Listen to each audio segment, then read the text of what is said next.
تصاویر تازه و باور نکردنی نغمه با دخترانش در امریکا. پیام جالبی ایدی نغمه برای دوستداران و طرفدارانش. دلیل دوری نغمه از هنر موسیقی چی بوده است و رفتار جالب نغمه با شفیق مرید، یکی از دامادهایش.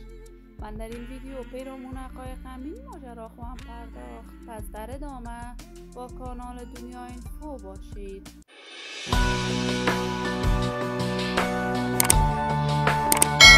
سلام و سلامتی ایام و کامتان باد. شما را خوش آمدید میگم به یکی دیگر از ویدیوهای جذاب کانال دنیا اینفو. برای دوست شدن با این کانال علامت سابسکرایب را فشار بدید تا از ویدیوهای دیگر کانال دنیا اینفو هم آگاه شوید.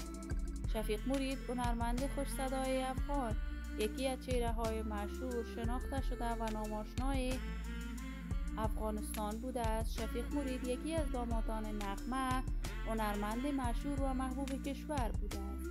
اما این روزها رابطه نغمه با شفیق مرید خیلی خراب شده است و قرار است دختر نغمه از شفیق مرید جدا شود.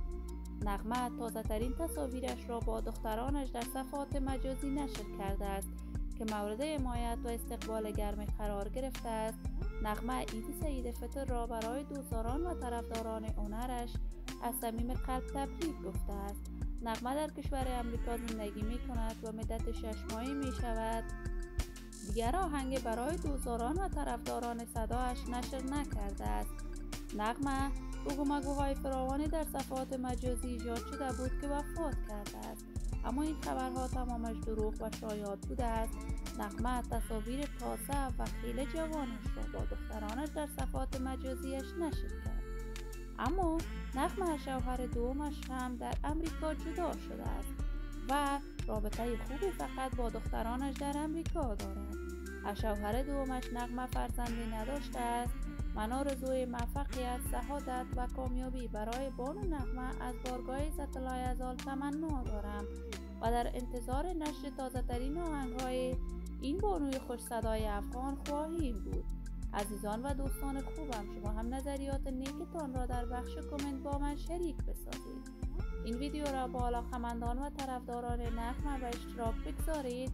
اگر تا هنوز عضو کانال دنیا اینفو نشدید، پس برای عضویت با این کانال علامت سابسکرایب را فشار بدید. صحت و سلامتی برای شما خوبان از بارگاه عزت الله یزال تمنا دارم.